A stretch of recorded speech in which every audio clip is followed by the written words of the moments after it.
নমস্কার তোমাদের সবাইকে সানা স্মাইল এডুকেশন সেন্টারে স্বাগত জানিয়ে আজকের ক্লাসটি শুরু করছি।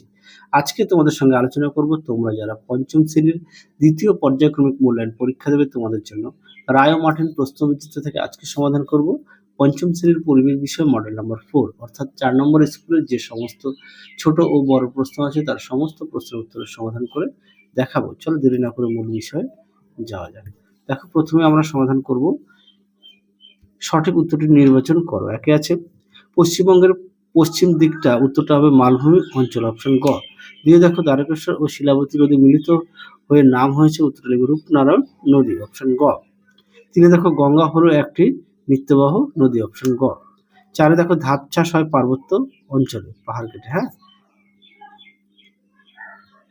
পাঁচ দেখো কি আছে,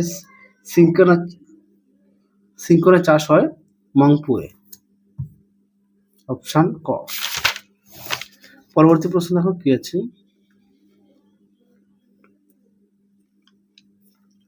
ভেরিতে মাছ চাষ হয়। দিয়ে দেখো কাথি পূর্ব মেদিনীপুর জেলায় অবস্থিত। 2-3 দেখো উত্তরটা হবে ঘুনি। 2-4 দেখো উত্তরটা হবে সুন্দরবন। 2-5 দেখো উত্তরটা হবে দামোদর নদকে। তারপর দেখো সত্য মিথ্যা, 3-এর একটা হবে সত্য, তারপরে হবে এটাও সত্য, 3-এর 2 হবে সত্য, 3-এর 4 হবে মিথ্যা, সঠিক উত্তর হবে দার্জিলিং। 3-এর 5 হবে মিথ্যা। পরে দেখো বাম স্তম্ভের সঙ্গে ডান স্তম্ভ মেলাও।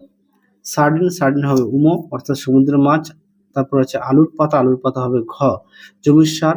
মানব সম্পদ হবে গ স্বাস্থ্য। রংপুর হবে খ বাংলাদেশ। 4-5 হবে রাঢ় অঞ্চল, এটা হবে ক পাথরের জমি। আশা করি দেখে নিয়েছো। চলো পরবর্তী দেখবো 5 দাগের। এক কথায় উত্তর দাও। 5-এর একে আছে গঙ্গার যে ধারটি বাংলাদেশে প্রবেশ করেছে তার নাম কি, উত্তরটা লিখবে পদ্মা। পরবর্তী প্রশ্ন দেখো ধান কাটা ও ঝাড়ার আধুনিক যন্ত্রের নাম, উত্তরটা লিখবে হারভেস্টার। 5-এর 3 দেখো বাঁশের কেলা কে তৈরি করেন, উত্তরটা লিখবে তিতুমির। পরবর্তী দেখো কি আছে 5-এর 4-এ আত্রেয় নদীর পূর্ব পাশে অবস্থিত জেলাটির নাম কি, উত্তরটা লিখবে দক্ষিণ দিনাজপুর। 5-এর 5-এ দেখো পশ্চিমবঙ্গের কোন জেলায় সবচেয়ে কম বৃষ্টিপাত হয়, উত্তরটা লিখবে বীরভূম জেলায়।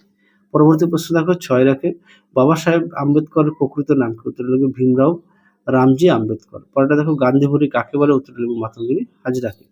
পরবর্তী দেখো কি আছে জিওল মাছ কাকে বলে। এই প্রশ্নের উত্তরটি তোমাদের দেখো পাঠ্য বইতে 113 পেজে। দেখো জিওল মাছ দেখে নাও। প্রশ্নের উত্তরটি তোমরা এখান থেকে এই অবধি লিখবে, পৃষ্ঠা নম্বর 113 পাঠ্য বই।